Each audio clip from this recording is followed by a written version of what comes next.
Silva, né? Ele não tinha o pulmão e Deus deu um pulmão para ele, um pulmão possante. Aleluia.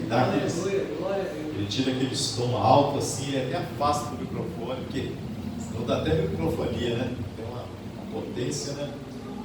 Jesus é bom, né? Nós vamos ouvir então a palavra de Deus. Nós convidamos o pastor Lorildo para estarmos trazendo a palavra. Ele, com grado, aceitou o nosso convite. Estaremos trazendo a palavra. Sempre é bom ouvir o pastor Lorildo, né? Tem que ser algo novo para nos trazer, né? Glória a Jesus.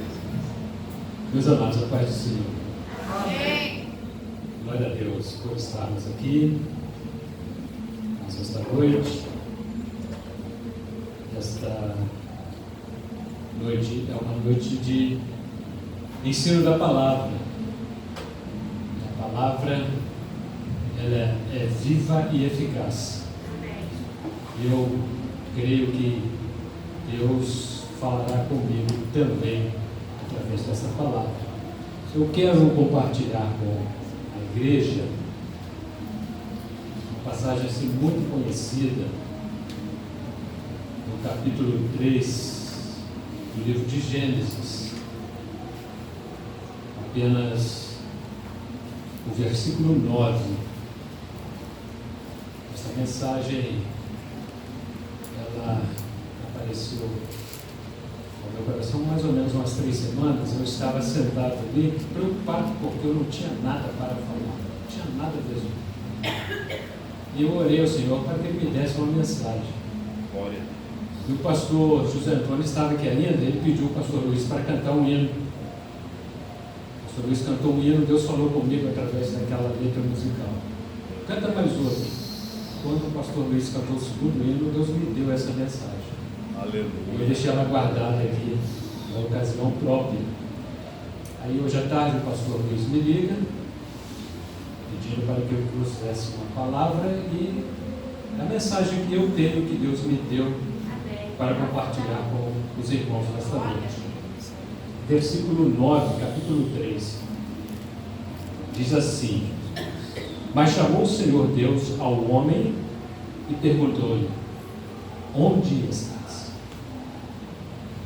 Esta passagem me chamou bastante a atenção. Se eu fosse dar um tema para essa mensagem, eu colocaria um título: O Senhor conhece-o pelo nome. Glória a O Deus. Senhor conhece-o pelo nome. Dois verbos que me chamam a atenção aqui. Diz assim: e chamou o Senhor. Verbo chamar. O Senhor chama Adão e lhe pergunta. Ele faz uma pergunta: onde estás? No grego, o verbo chamar significa dizer o nome de alguém. E o que me chama a atenção é que Deus nos conhece pelo nome. Glória a Deus. Deus nos chama pelo nome. Deus nos conhece. Trabalhamos ali muitos anos na CSM. O pastor Luiz trabalhou comigo ali há algum tempo. E é comum ali ninguém chamar ninguém pelo nome, né? Chama as pessoas por apelidos. Graças a Deus eu nunca fui chamado por apelido nenhum ali, todos me chamavam pelo nome. Mas as pessoas gostam de ser reconhecidas pelo nome. Então diz aqui que Deus chama Adão e faz uma pergunta: onde estás? Onde estás? Será que Deus não sabia onde Adão estava? Lógico que sabia, porque Ele é onipresente, onisciente. Mas Deus chama Adão para fazer uma introspecção, para ele voltar para dentro de si mesmo e ele reconhecer o seu estado de miserabilidade. Então Deus pergunta: onde estás? Então o homem sempre ele vai ter que lutar contra o seu próprio ego. O pastor José Antônio fala muito isso aqui. Nem sempre o diabo, Satanás, é o nosso maior inimigo. O nosso maior inimigo é o nosso próprio eu, o nosso próprio ego. E por causa do ego, por causa do orgulho, o homem pecou. Foi a maior catástrofe já ocorrida na história da humanidade. O ego, o orgulho.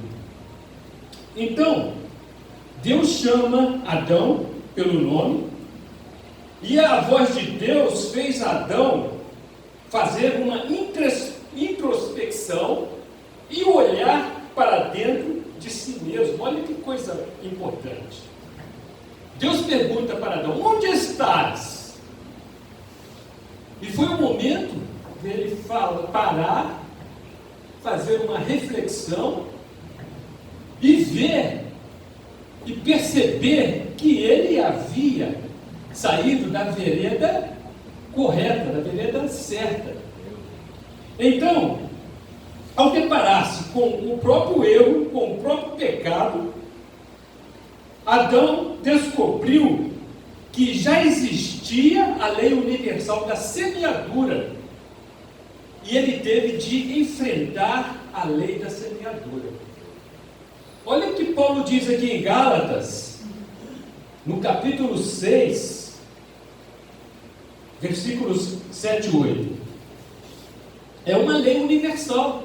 Diz assim: não vos enganeis, Deus não se deixa escarnecer, pois tudo o que o homem semear, isto também ceifará. Porque quem semeia na sua carne, da sua carne ceifará a corrupção. Mas quem semeia no Espírito, do Espírito ceifará a vida eterna. Lei da semeadura. E qual era a semente que Adão deveria plantar? Qual era?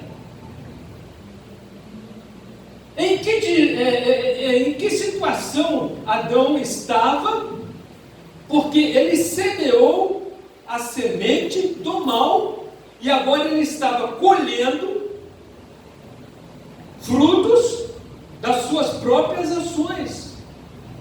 Ele estava colhendo o que havia semeado.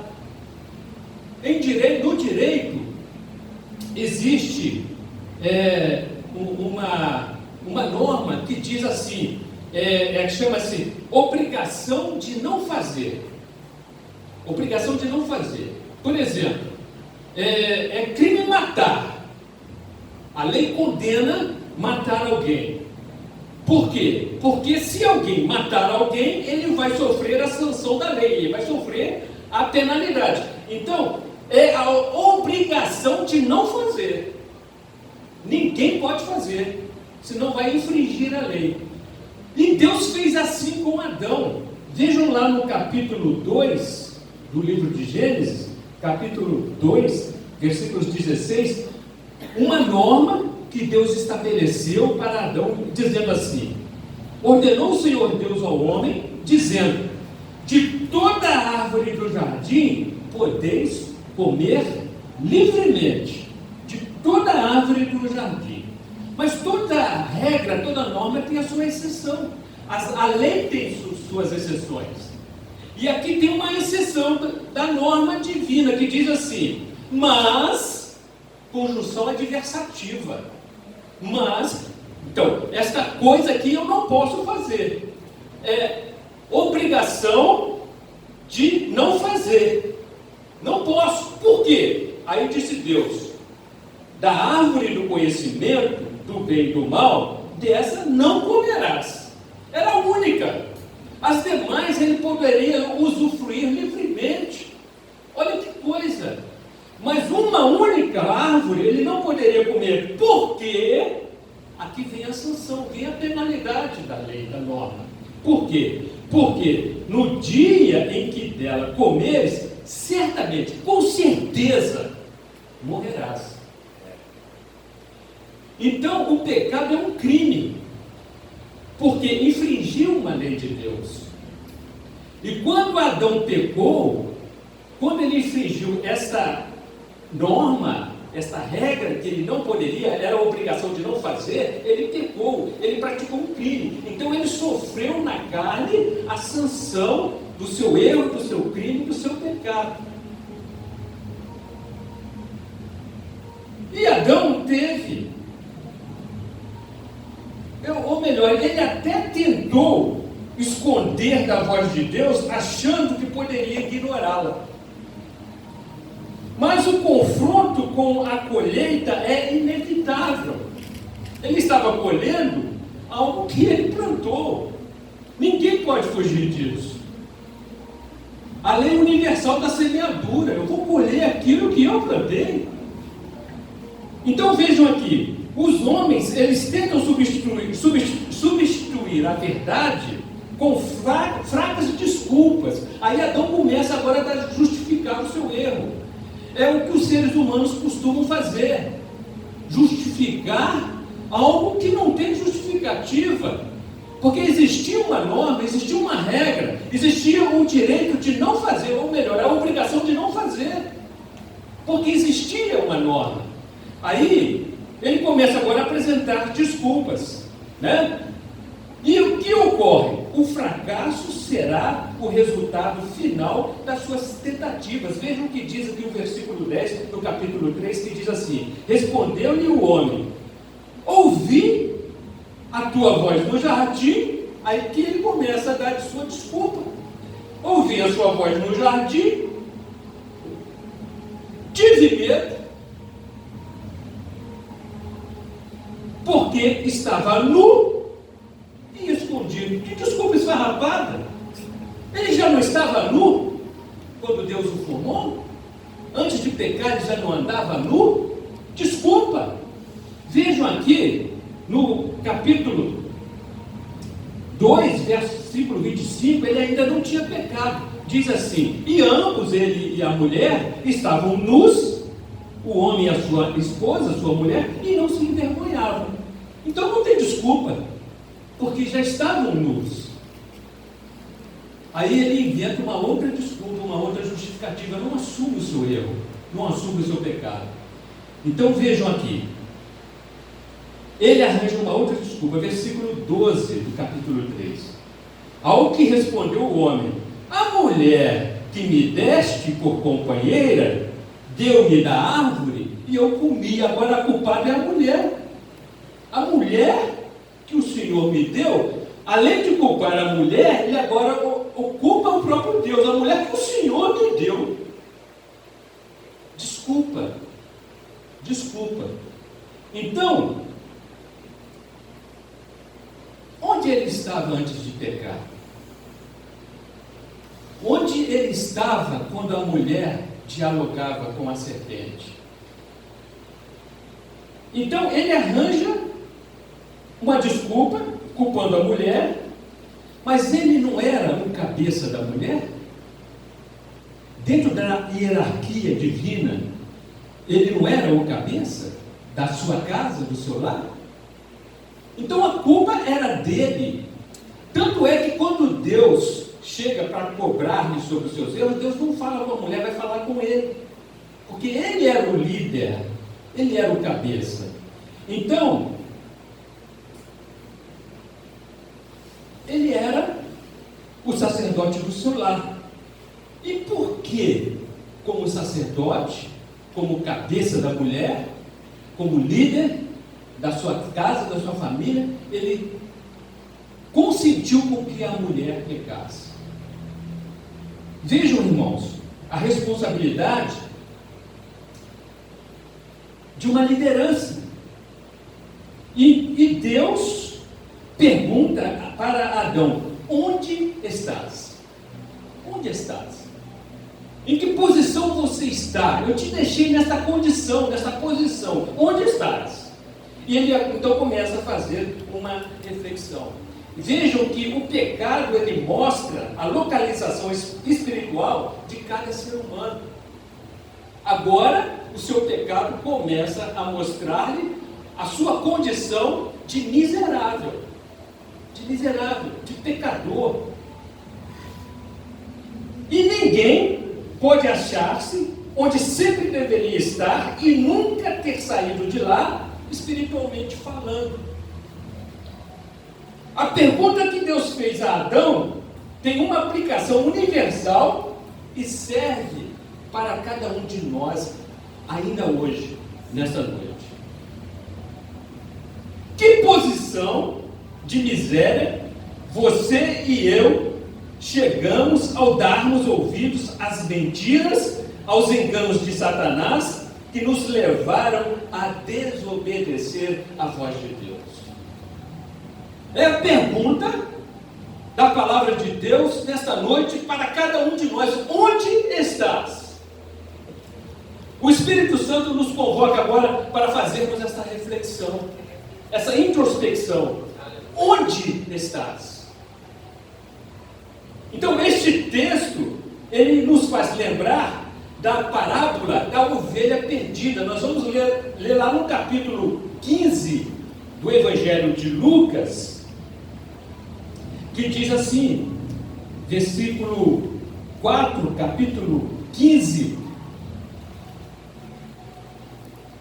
que diz: qual de vós é o homem que, possuindo 100 ovelhas e perdendo uma delas, não deixa as 99 no deserto e não vai após a perdida até que a encontre? Então, um homem, ele tinha 100 ovelhas, perdeu uma ovelha pelo caminho, restou-lhe então 99. Tinha 100, perdeu uma, mas ainda continuou com 99 ovelhas. Então, se nós formos fazer uma análise matemática, ele perdeu apenas 1%. De repente, as pessoas não valorizam uma perda insignificativa, 1%. Mas na parábola nós vemos que o pastor tinha 100 e ele não se conformou com a perda de uma ovelha. Restou-lhe 99%, mas ele deixou no abrigo as 99 que ele tinha, saiu pelo deserto pelo deserto a chamar pelo nome a única ovelha perdida, gritando: onde estás? Onde estás? E a voz do pastor soava pelo deserto, até que a ovelha perdida foi encontrada. Onde estás? Adão e Eva haviam pecado. Deveriam estar no lugar de adoração. O jardim era um lugar de adoração. No capítulo 3, versículo 8, diz assim: e ouvindo a voz de Deus, que passeava pelo jardim, lugar de adoração, lugar onde eles ouviam Deus falar. É neste lugar que eles deveriam estar ainda hoje. E por causa do pecado, eles tiveram que sair do jardim, porque não estavam mais em condições espirituais para adorar.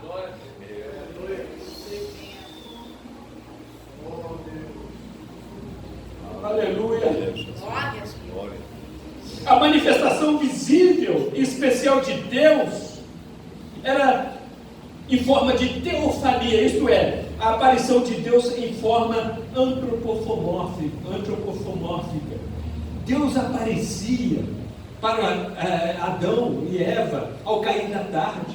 Eles ouviam nitidamente Deus falar com eles.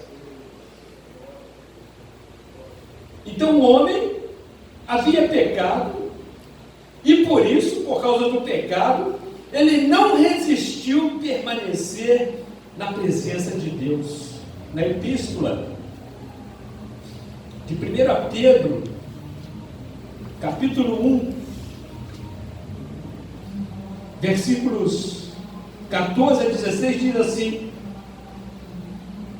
como filhos obedientes, não vos conformeis às concupiscências que antes tinhais na vossa ignorância, mas como é santo aquele que vos chamou, sede vós também santos em todo o vosso procedimento, porque está escrito: sereis santo, porque eu sou santo. Glória a Deus. Então o que nós percebemos? Que o homem perdeu o estado da inocência, o homem perdeu o estado de santidade ao cair no pecado. Foi isso que aconteceu com Adão. A comunhão estreita que ele tinha com Deus foi perdida. A partir da queda, o homem passou a viver a morte em vida. O apóstolo Paulo, escrevendo aos Romanos, no capítulo 3, versículo 23, ele vai dizer assim: porque todos pecaram e destituídos estão da glória de Deus. Todos pecaram por causa do pecado de Adão. Então, certa vez, eu me lembro que uma pessoa chegou para mim e disse que a culpa, ele dizendo: que culpa tenho eu com o pecado de Adão?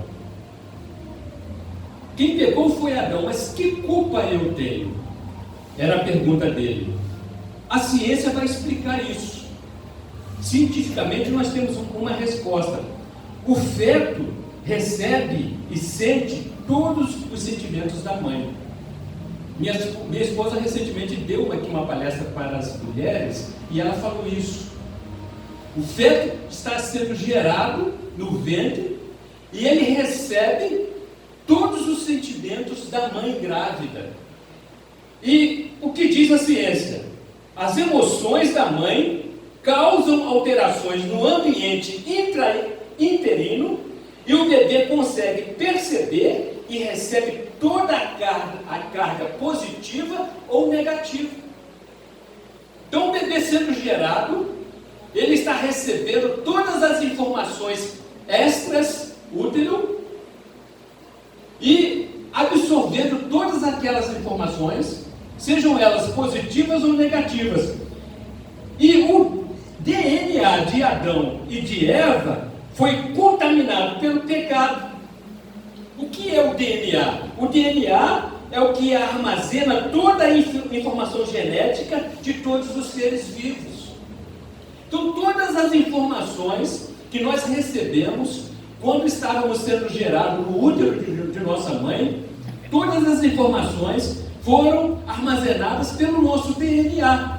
Então, foi isso que ocorreu. As informações genéticas definem as características de cada ser humano. Então, o estado emocional de culpa assumido pelo primeiro casal foi transferido de geração a geração até chegar a nós.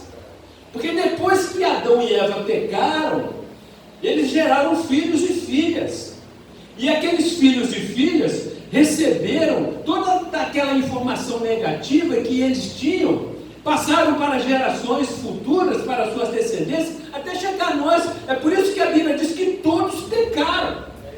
Recebemos geneticamente isso dos nossos antepassados. Por isso que nós pecamos. Então, a ciência explica isso. O estado emocional de culpa, assumido pelo primeiro casal, transferido de geração a geração, chega até nós, e Romanos capítulo 3, versículos 9 a 12, vai dizer assim: pois que somos melhores do que eles? De maneira nenhuma, pois já demonstramos que tanto judeus como gregos, todos estão debaixo do pecado. Como está escrito: não há justo, nem sequer um. Não há quem entenda, não há quem busque a Deus. Todos se extraviaram, juntamente se fizeram inúteis. Não há quem faça o bem, não há nem um só. A sua garganta é um sepulcro aberto, com as suas línguas tratam enganosamente. Peçonha e de áspides está debaixo dos seus lábios. Então, por isso, todos nós pecamos. E antes de pecar, o homem não conhecia a tristeza, porque era feliz. Ele se regozijava com a presença de Deus ao ouvir a voz de Deus na viração do dia. Mas depois do pecado, o homem toma consciência da sua dor e passa a vivenciar a morte. Por isso que todos pecaram. Antes do pecado, ele desfrutava das delícias de toda a árvore do jardim, conforme nós já vimos aqui, no capítulo 2 de Gênesis. Capítulo 2, versículo 16, Deus ordenando ao homem que de toda a árvore do jardim ele poderia comer livremente, participava de todas as delícias. Então, agora, depois do pecado, ele passa então a evitar a presença de Deus, conforme versículo 10, ele dizendo que havia se escondido porque estava nu. Toma consciência do seu erro, toma consciência do seu pecado e começa agora a evitar a presença de Deus. Antes do pecado, o homem desfrutava da perfeita comunhão com Deus. Versículo 31, do capítulo 1 do livro de Gênesis diz assim: e viu Deus tudo quanto fizera, e eis que era muito bom. O próprio Deus avaliando a sua criação. E quando Deus faz todas as coisas, cria todas as coisas, no sexto dia ele faz o homem, e ele analisa a sua obra, e diz aqui que ele observa, e tudo quanto fizera, ele então conclui: era muito bom. Muito bom. O próprio Deus. Depois do pecado, o homem passou a fugir, não mais querer um encontro com Deus. Ouvir a voz de Deus não é motivo para esconder. A causa primordial da fuga do homem estava no próprio homem. O seu ego, o seu maior inimigo. Procurar esconder-se foi o resultado do pecado. O pecado afasta o homem de Deus. O pecado afasta a presença de Deus. O pecado distancia o homem com o Espírito Santo. É por isso que a palavra diz que nós devemos ser santos como Cristo é santo. Por isso que devemos fugir do pecado. Procurar esconder-se foi um resultado do pecado. E a voz de Deus deixa Adão agora atordoado. Versículo 10. Ele responde: eu tive medo, por isso eu me escondi. Estava atordoado. É muito triste quando ouvimos a voz de Deus e ela nos leva a escondermos dos nossos delitos, a escondermos dos nossos pecados. O pecado não nos deixa ouvir Deus falar. O pecado não permite que Deus fale conosco.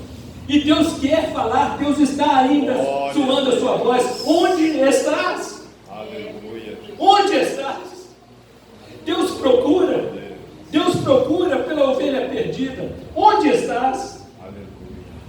Ouvir a voz de Deus deve ser motivo de exultação, deve ser motivo de adorá-lo cada vez mais, como disse o salmista no Salmo 103, que diz assim: o salmista Davi, no Salmo 103, ele diz assim: bendize, ó minha alma, ao Senhor, e tudo o que há em mim, bendiga o seu santo nome. Davi faz esta introspecção e conversa com a sua própria alma, e convida a sua alma a bendizer, a louvar, a adorar ao Senhor. E ele diz assim: e tudo o que há em mim, corpo, alma, espírito, mente, tudo, bendize a minha alma o Senhor, e não te esqueças de nenhum dos seus benefícios. Glória a Deus.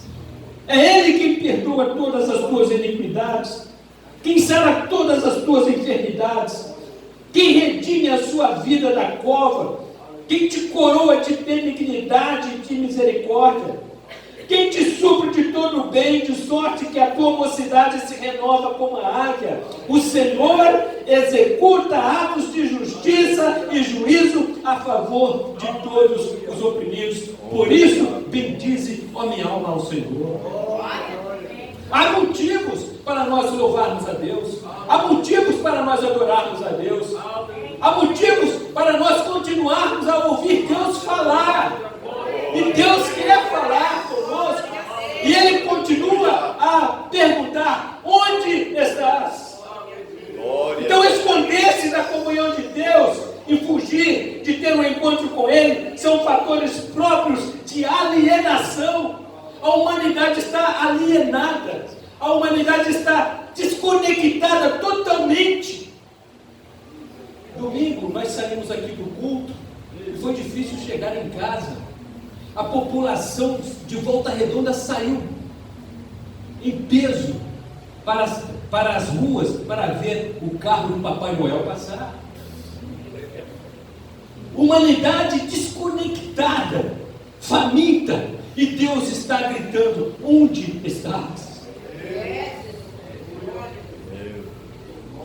O que é alienação? É a diminuição da capacidade da pessoa de pensar. A pessoa fica alienada, com a mente cauterizada, ela não consegue pensar, ela não consegue agir por si própria. As pessoas alienadas, elas não têm interesse em ouvir mensagens de outrem. Elas apenas se preocupam com o que lhes interessa. Elas se trancam dentro do seu próprio mundo e se preocupam com o que lhes interessa, e por isso se tornam alienados. Elas não sabem o que se passa ao redor. Nós ouvimos aqui domingo uma mensagem do pastor Gilberto, uma mensagem poderosa de advertência que o Senhor está voltando, o Senhor está às portas, e muita gente dentro da igreja alienada, desconectada, e o Senhor começa a perguntar: onde estás? Estão no mundo, mas não participam de nada do que estão ocorrendo ao seu redor, alienadas. Adão e Eva se esconderam entre as árvores do jardim, mas nem por isso Deus os abandonara. Nem por isso Deus os abandonara. E Deus insistiu em chamá-los. Adão, onde estás? Deus estava disposto a recuperá-lo. O verbo chamar na Bíblia tem o sentido de solicitar para vir. Deus chamando, onde estás? Chamando de volta, trazendo para o ponto de origem. Onde estás? Acorda, desperta. Ainda hoje Deus chama pessoas para vir a Ele e fazer parte do seu povo. Deus chamou Abraão e lhe fez promessas. Nós não temos mais tempo para nós entrarmos nesse estudo do chamamento de Abraão. Deus chama Moisés para que tirasse o povo de Israel da terra do Egito. Deus chama Samuel para que exercesse o sacerdócio no lugar de Eli.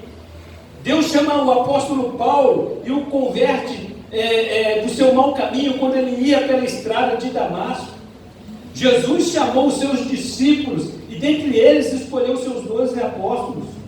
Jesus chamou Zaqueu pelo nome, pois ele procurava ver quem era Jesus e não podia, porque não conseguia ultrapassar a multidão por causa da sua pequena estatura.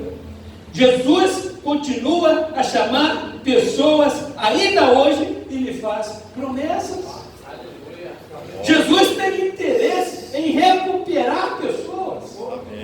Nós estudamos aqui na aula de domingo passado, na escola bíblica dominical, o líder servo. Jesus é o maior exemplo de líder servo, porque ele tinha essa preocupação com as pessoas. E no capítulo 11, já para encerrarmos a nossa palavra nesta noite, capítulo 11 do Evangelho de Jesus Cristo, segundo escreveu Mateus, diz assim, versículos 28 a 30: Vinde a mim, todos os que estáis cansados e oprimidos, e eu vos aliviarei.